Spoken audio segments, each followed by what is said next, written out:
For over 30 years, Gazprom has been a reliable gas supplier to the countries of Europe. That was once the spiel, but no longer, as this Russian energy giant is turning off the gas taps to Poland and Bulgaria and won't be switching them back, they say, until nations are willing to pay for supplies in rubles. The Polish Prime Minister this afternoon picking his words and his backdrop carefully for maximum defiance. We are not going to pay in rubles for Russian gas. We appeal to all our partners in the EU to not pay in rubles for Russian gas.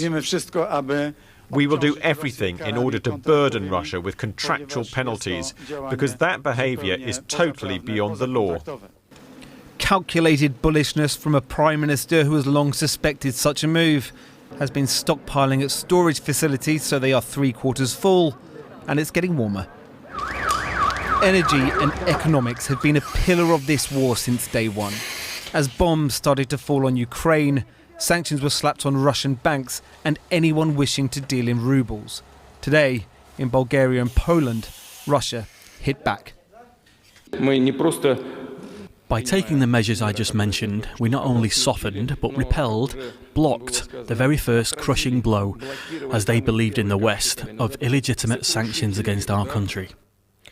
This is the pipeline that supplies Bulgaria with 90% of its gas, courtesy of Gazprom. Today, the Bulgarian Prime Minister accused Vladimir Putin of blackmail. But there is unease across the rest of Europe. 40% of the EU's gas comes from Russia, and as bombs drop, oil and gas still flows, so too does €1 billion a day to the nation that invaded Ukraine. That will change, says the President of the European Commission. Today, the Kremlin failed once again in his attempt to sow division among member states. The era of Russian fossil fuel in Europe is coming to an end. Europe is moving forward on energy issues. Russian gas comes into Europe through a network of pipelines, from Nord Stream directly into Germany, with others crossing Poland and Ukraine, and another feeding the south of Europe. But if all of these were shut off, who else could buy Russian gas?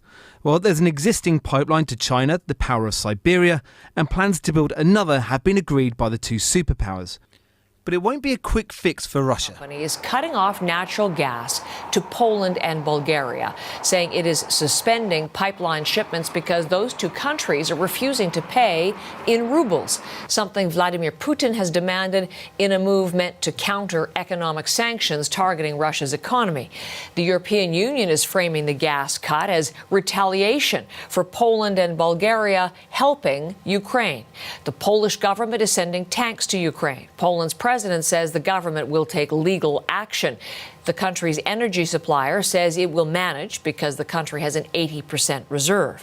For Bulgaria's part, its prime minister is denouncing the Russian move and says it's blackmail.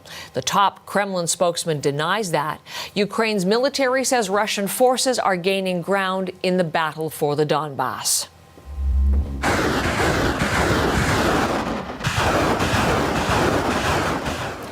We have new video this morning showing Ukrainian forces firing rockets at Russian positions in Luhansk. In their report this morning, Ukraine's top generals confirmed that a handful of villages and small settlements along the front have been captured by Russian forces. Those forces also appear to be increasing airstrikes in the south. Now, this is video from Ukrainian police showing the damage to a strategic railroad bridge in the Odessa region. The head of Ukraine's railway says it was hit by missiles today for a second day in a row. That bridge links the Odessa region to neighboring Romania. Russian forces. Well, I think by cutting gas supplies, both in Poland and Bulgaria, basically what Russia is doing is testing the reactions of respectively the strongest, but also the weakest point of the EU so far in this war. What I think is happening is that Putin is trying, so to say, to turn the screws by hitting Bulgaria. He's pressing hard to create basically the maximum amount of fear and division within Europe, by trying to discredit the solidarity within the EU. Right.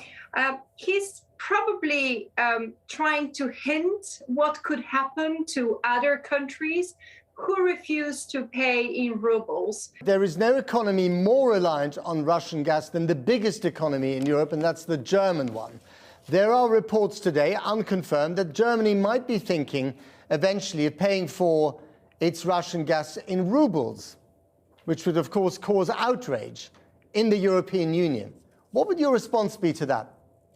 We need to differentiate whether we are talking about member states themselves paying in rubles or private companies paying in rubles. Nevertheless, one should know that this goes against the sanctions that we have imposed towards Russia. And this is why, more than ever, we need to be able to pay the short-term price of cutting off Putin's main revenue source in order to secure a long-term independence and prosperity in the European Union. And this is what the European institutions are working for right now. With full honesty, I think this is what we should have been working on over the past couple of years.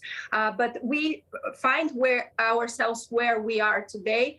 And my belief is that now and today, more than ever, there is European unity to take these important steps forward. So if Bulgaria can put up with the sacrifice of not doing with Russian gas, Germany and Austria and the bigger economies in Europe should do exactly the same.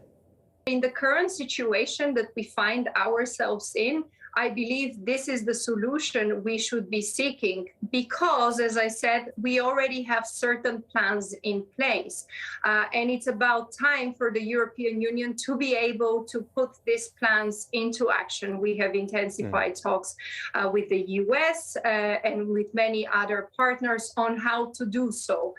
It's about time to be able to do so as soon as possible. It's a very difficult and very hard decision, but it's a necessary decision because, democracy and freedom has no price at this point. But do you think that the consumers in Bulgaria, in Poland, and also in Germany and Austria, the consumers are prepared to put up with this? But this is why, as I said, governments have to have measures. They have to have a plan.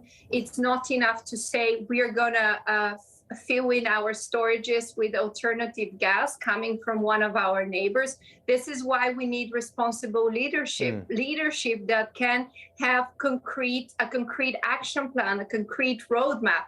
And this is a roadmap that cannot be produced today or tomorrow. It had to be produced 2 months ago, and ideally even a year and a half ago, or even before that. But since the war started, I think the stakes for European leaders were very, very clear. And I think the institutions here in Brussels have been hinting on that, have been working towards that, and we need political leadership back in the member states. But you're worried that your country, Bulgaria, might buckle under the pressure. I'm worried, as I said, that my country, Bulgaria, having in mind the events over the past couple of weeks, not being able to come up with a unified position on whether it should support Ukraine with weapons, it would make it this situation now would make it more and more difficult for the government to be able to take very clear positions on the war in Ukraine. And what we need today is real leadership. We need not talk, we need action. Okay, got to leave it there. Eva Meidel, thank you very much indeed. Thank you.